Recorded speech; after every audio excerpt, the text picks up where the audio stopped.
the defendant raised her gun, leveled it at Pat Noonan's face, and pulled the trigger. There are two reasons that Pat Noonan is alive today. The first being that Ms. Fitzsimmons' gun, while it had a full magazine, it did not have a round in the chamber. The second reason is that Pat Noonan, based on his years and decades of training and experience, reacted in a calm, professional way when he protected both himself and everyone else in that house. Pat Noonan is 50 years old. He is married to his wife Angie for 25 years.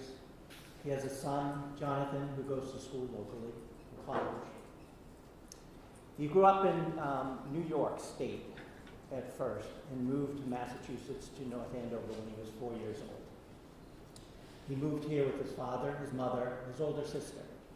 He went through the North Andover public school systems and eventually went to St. John's Prep, where he graduated from.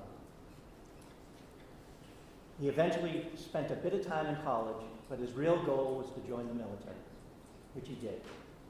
He joined the Air Force and went to boot camp out west. He eventually joined the security forces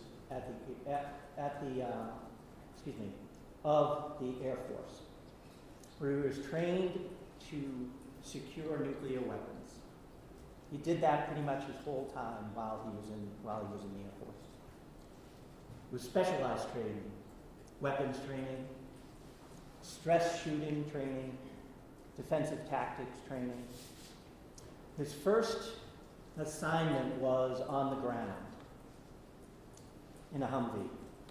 Later on, he joined another squadron and patrolled in a helicopter.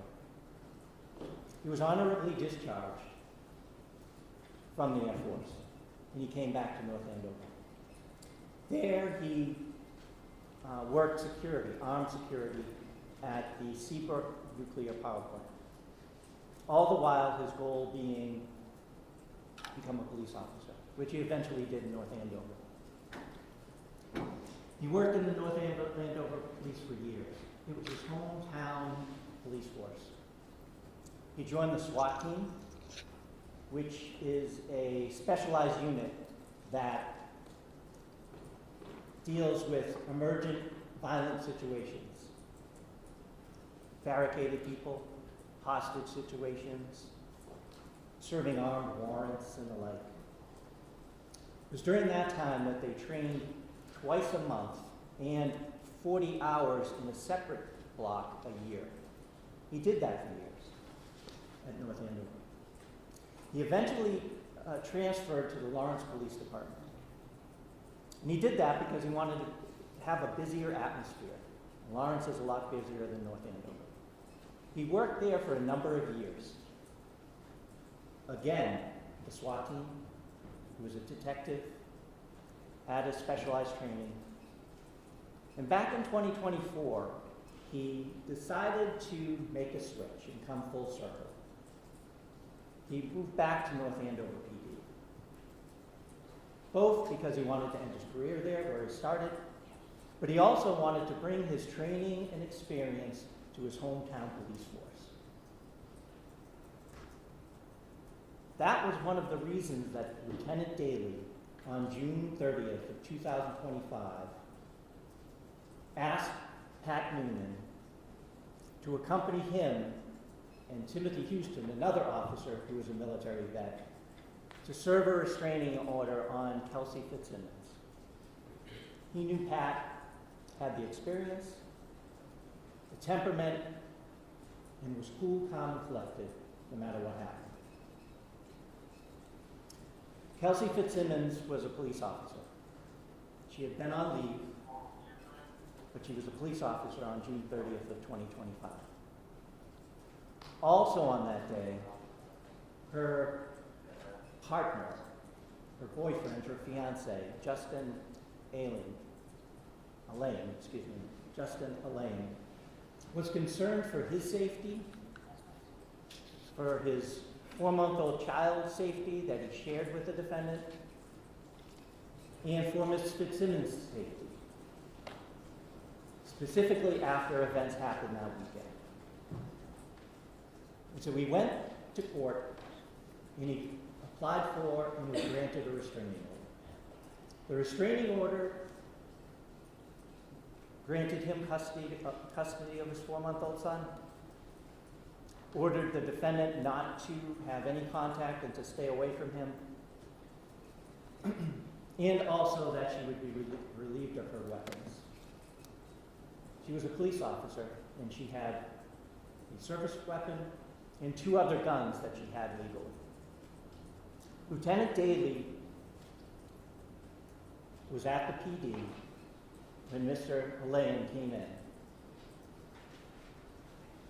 The restraining order was faxed in the court, and Lieutenant Daly called Officer Houston, and they got in touch with Officer Newman to serve that restraining order. They had gone by the defendant's home, Officer Houston did, to see if she was there. Unusually, her car was not in her parking space. It wasn't at her home. Officer Houston, who had seen it there thousands of times as he had driven by, noticed that it was parked down the street at a school about 100 yards away or so. So they knew she was in the area. The 3 met at the school, decided on a plan, and went to the defendant's home.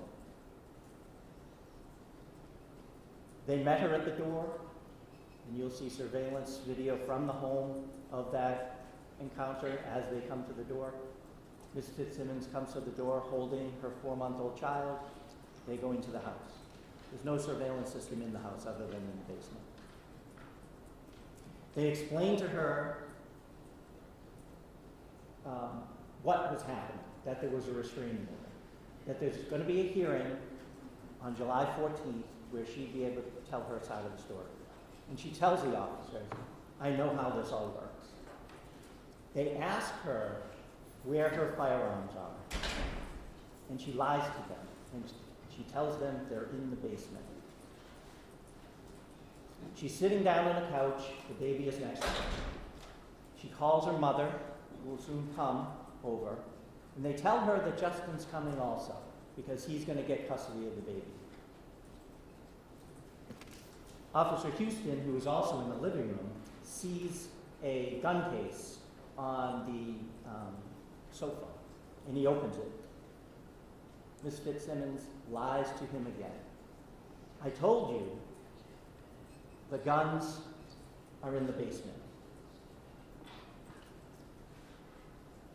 The defendant's mother comes, takes custody of the child while they're waiting for Justin. The police have called Mr. Elaine at the PD, so he's coming over with his sister, Courtney.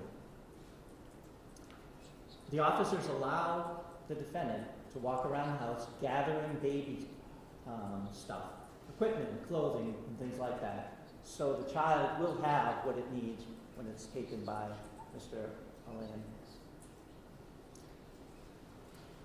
They follow her around to make sure that she is safe, that they are safe, that everybody in the house is safe. They go upstairs, they come downstairs. They go upstairs again, and you'll see photos of this, Your Honor. It's a staircase. At the top of the staircase is a landing where there's shelving and some of her police gear. If you look to the left is the baby room. If you look to the right, it's the bedroom. There's no door on the bedroom.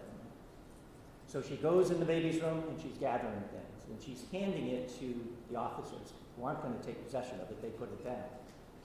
They're following the protocol. They're trying to keep everyone safe. At some point, she's in the bedroom, and Mr. Elaine comes in the house, and she hears him. Now it's Officer Noonan and Officer Houston in the bedroom with the defendant. She tells Officer Houston, I don't want him here. I don't want to see him. Don't let him near me. Because she's upset with Mr. Elaine. Officer Houston goes downstairs to make sure that doesn't happen. Mr. Elaine, who had left the house with some baby stuff, came back and asked the officers for permission just to go down to the basement because he wanted a suitcase and he wanted some of the other baby stuff because he was taking the baby home who lives in Stone, Massachusetts. So he did this. He was down in the basement. Lieutenant Daly's down on the first floor. Officer Houston is at the top of the stairs of the basement. And the defendant's mother is downstairs also. The baby is already gone because Courtney, Mr. Elaine's sister, had come with them, taken the baby, and left the house. Officer Noonan is standing on the landing watching the defendant in the bedroom. She's on her knees. She's gathering things. He notices at some point that her demeanor changes. She gets upset. At that point, she lunges to her right, forward and to her right. And he can't see what she grabs, but she grabs a firearm. Turns out to be her service weapon. She comes back. She raises it. Before Officer Noonan can do anything, she pulls the trigger as it's leveled at his face, and it goes click. I'm sorry. It goes click, excuse me. It does not fire. Officer Noonan takes out his gun, is yelling at her at this point. Kelsey, don't do it. Drop it. Kelsey, don't do it. She is stepping backwards now. The gun hadn't fired, and so she was doing what the officers will describe to you as a tack rack. She has the gun in her hand. She bangs the magazine and attempts to rack it. She's unsuccessful the first time. Officer Noonan is still telling her, pleading with her, trying to de-escalate it. Kelsey, don't do it. She does it again, racks around. As she's picking up the gun, raising the gun, Officer Noonan fires. He fires twice. She is now moving. He misses and then strikes her. She immediately goes down. Lieutenant Daly runs up. Officer Houston runs up. And they treat her.